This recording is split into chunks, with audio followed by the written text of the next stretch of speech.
Hi, this is Maxim Verbist. In this video, we will use the suit of cups to understand the 14 steps of human development to acquire a capacity of complete love or compassion.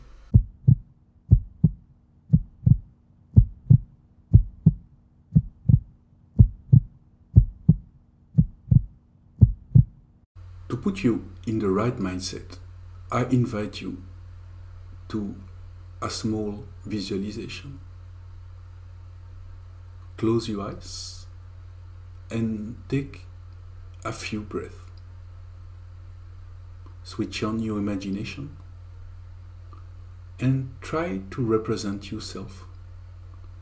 Who is important for you? Which are the closest person for you?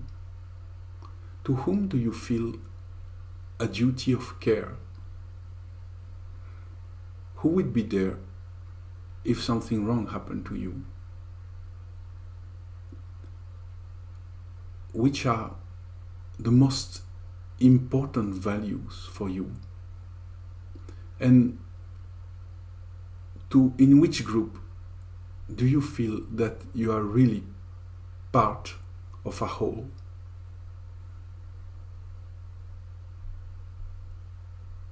When you have a sense of that, you touch on the element of water of your mind. The element water is related to emotions. And usually we tend to think that emotions are just adaptive devices that are there to help us to survive. But actually, emotions are much more than that. Emotions, or water, is what indicates what's matter in our life. Who is important for us? To which group do we belong? And what are our values? The development psychology teaches that our emotional capacity will start to be learned through the relationship with the mother. Then it will extend to the whole family, to groups, to a nation, to ideologies. Clinical psychology teaches that some people have a very deep impairment in their capacity to understand love. Autistic disorder, some personality disorder have a very stable tendency to get completely confused about emotions, and that will create a tremendous level of interpersonal problem. The Ace of Cups represent boundlessness. Quantum physics teaches us that the entire cosmos is made out of the very same substance, and that every particle is immersed in a bath that connects it with all the other particles of the cosmos. And what the ancients used to consider as the element water is basically a dimension that connects us to the boundlessness of existence. Of course, modern psychology do know nothing about boundlessness. What they recognize is the emotions that binds us towards other beings. But if we want to go deep into the element water, sooner or later we have to reconnect with boundlessness. The Two of Cups represents our capacity for attachment. The attachment theory teaches that the basis of our emotional stability lies in our capacity to establish a very strong and reliable bond with the mother. And that most of our emotional stability is gained before the age of 18 months. So as adults, we can bond with intimate relationship. It is because we have learned that capacity when we were very young children. And some people do have a very deep impairment due to a lack of connection in this early age. We call it attachment disorder. The Three of Cups represents rivalry. From the moment, as children, we discover that the love of our mother is also given to other persons, to the other parents or to siblings.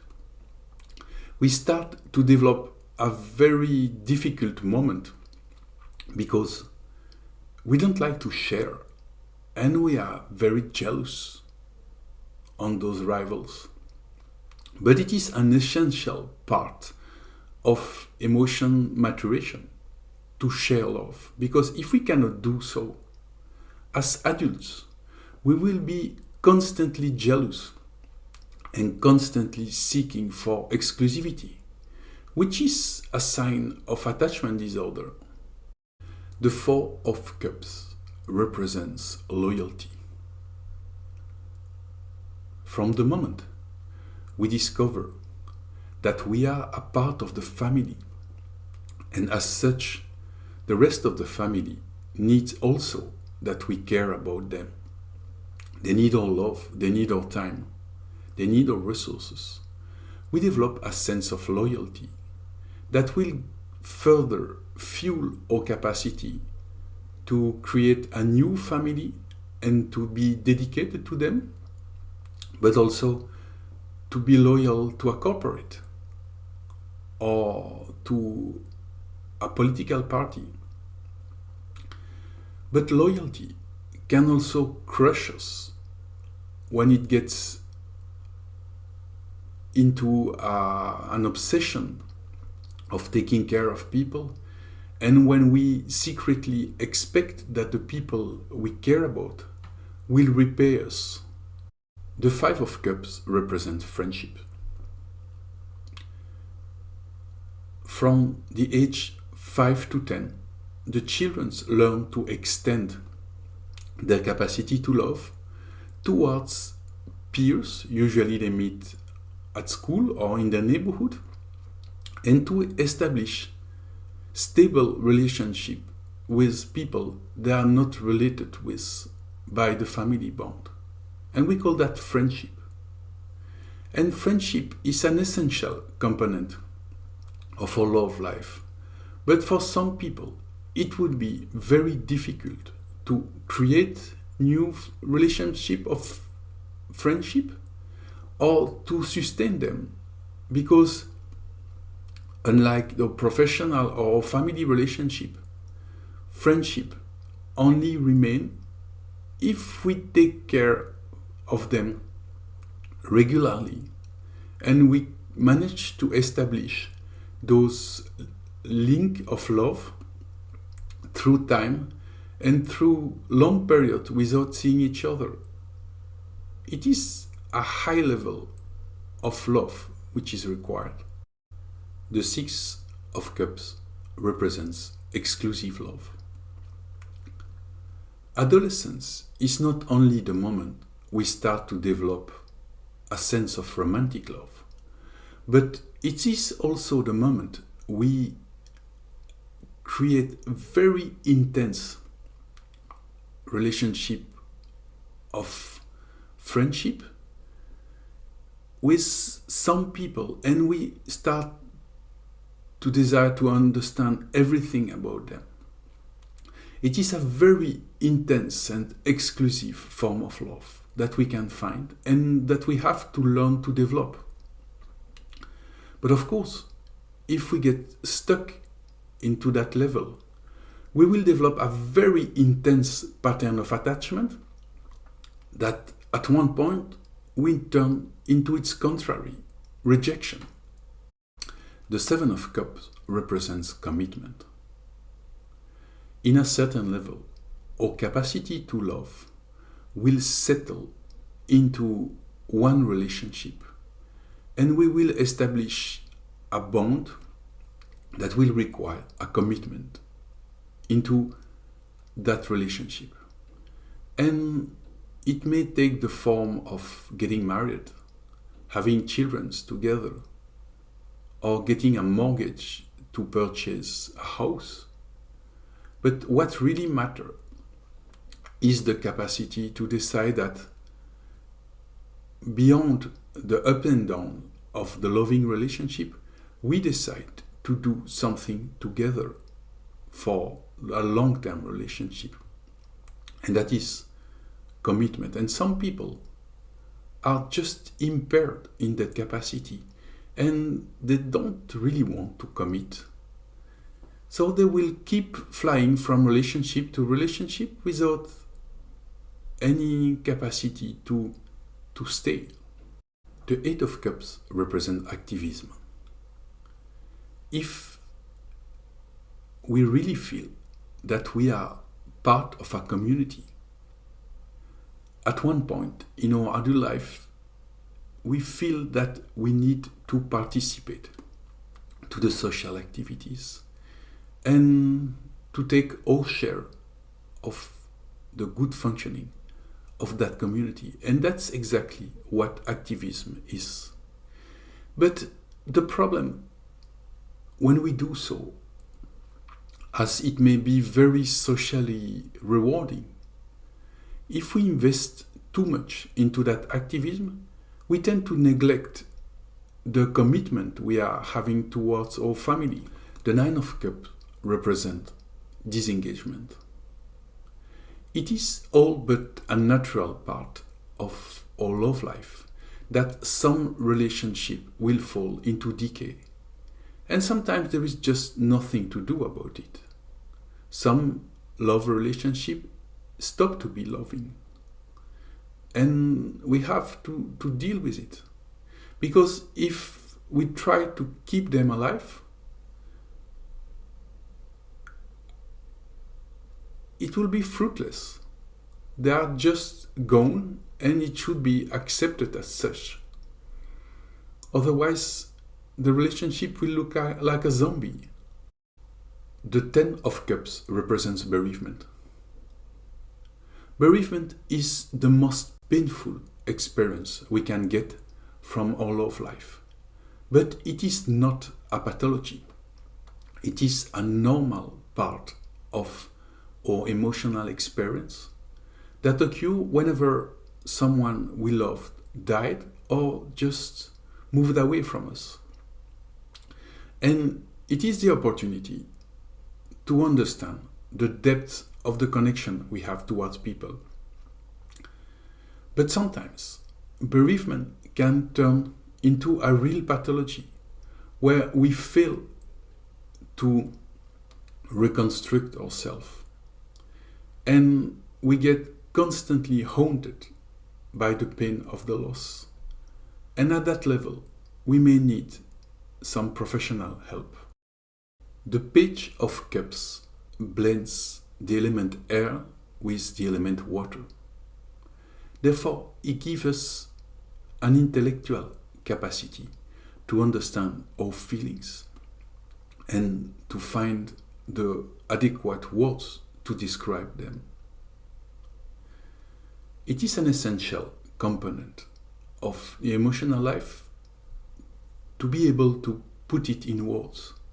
But in a certain point, we get so fascinated by the narrative we create about love that in some aspects it blinds us to the real emotional experience.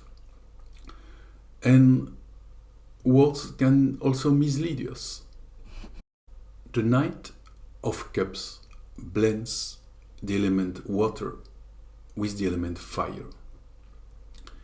So it has to do with a very intense emotional quest, a passionate one. And whenever we feel that passion, we absolutely need to take action.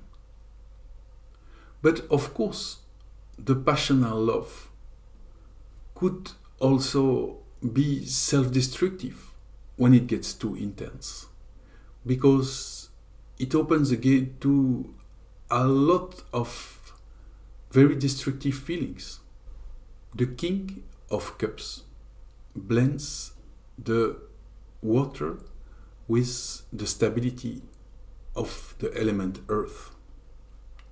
So the King of Cups represents the emotional stability and the capacity to engage in a long-term relationship. But it can also turn into a tyranny, because a healthy relationship should constantly evolve, and when it forces to stay in one certain level of development, the relationship gets toxic. The Queen of Cups is the purest representative of the element water. She represents compassion. Compassion is above an emotional attachment. It is the capacity to come in tune into people's need. But from a certain point of view, this type of love may look very scary because it is completely unemotional. And the person may think that we have no love at all. And actually, our love is so pure that it is above emotions. The Suit of Cups represents the many dimensions of the element water, of our love life. And if you want to heal those dimensions of your love life, you may of course go into a psychotherapy. But it requires to establish with the therapist a relationship which contains some element of attachment, because we cannot deprogram attachment without having another attachment which may be more healthy. If you want to work on the element water, you can also decide to enter into a dialogue with the Queen of Cups and to put her in your bedside table. You may also find a place that represents the purest emanation of water. What about a source? What about a well? What about a cascade where you can contact the very element water and integrate its power in your life?